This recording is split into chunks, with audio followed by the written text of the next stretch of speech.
Okay, guys, we take a look at this solid that you're going to have to create, and this is also a problem from your surface area worksheet, so you have to find the surface area.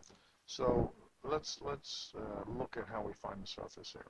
Okay, again, the surface area is basically asking, okay, if I selected this solid, okay, if I selected this whole solid and I wanted to paint it, okay, how much paint would have to be used? Okay, so how many square feet would I have to use to paint this? So here's what I'm going to do. I'm going to paint it in different colors. Okay, so let's paint it. Okay, so I have this red base. All right, which is of course easy enough to see what its dimensions are. So there's 3 by 10, 3 inch by 10 inch. There's 30 square inches. Okay, there's also 30 square inches over here for me to paint, so let's just paint that likewise the same color. So that's red there, okay? Now, all right, now what else do we have to paint? So that should be 60 square inches total, all right?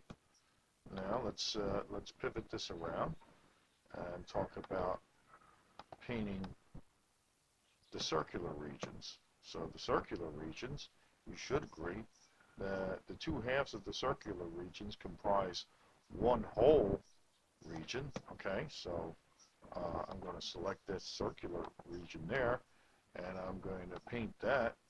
Well, I'm going to paint that another color. So let's paint that yellow or blue or whatever. We'll pick up the yellow since it's right here. So we're going to paint that yellow. And if I were to ask what is the area of that region, well, the area of that selection is going to tell me that that is 37.6 square inches. 37.6 square inches. Now, I would be willing to bet, okay, that if I did a simple little computation, knowing that that circle is of radius 4, okay, so if I were to take that semicircle of radius 4 times that height of 3, that would be my prism. Okay, so I'm looking at a prism whose area, okay, is, okay, whose circumference is 2 pi r.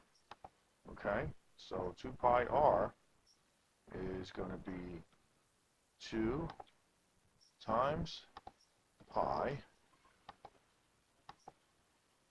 oh, times pi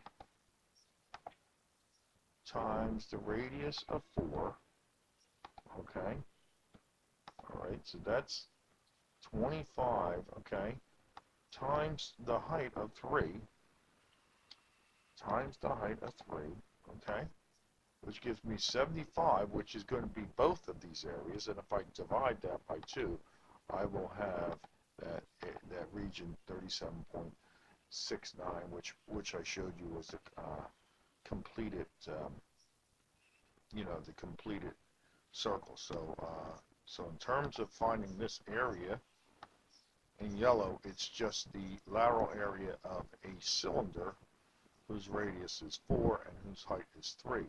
Now, in terms of this area, which we can now look at and maybe color code that, okay, that is simply, okay, a rectangle whose dimensions are 8 by 10 minus this circle, okay, so it's 2 half circles. So if I fill that up with a blue, let's say,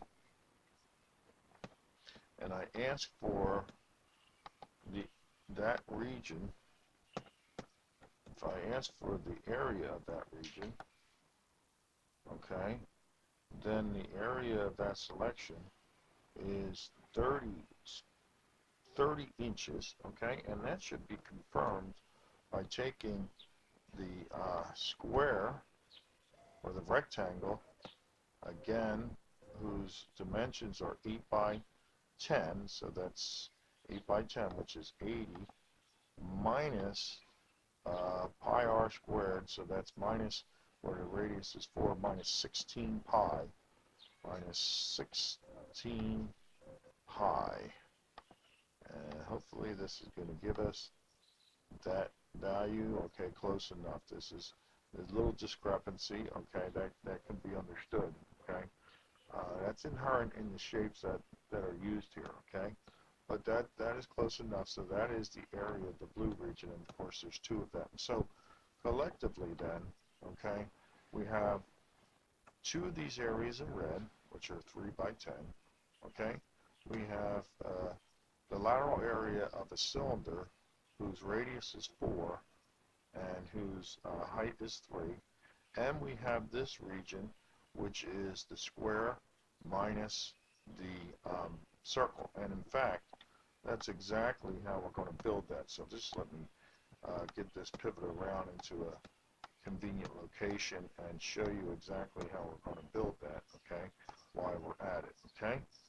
In fact, maybe I'll pick that up in another video. I'll give you some suggestions on how to build that, okay? Build a rectangle, 8 inches by 10 inches, okay?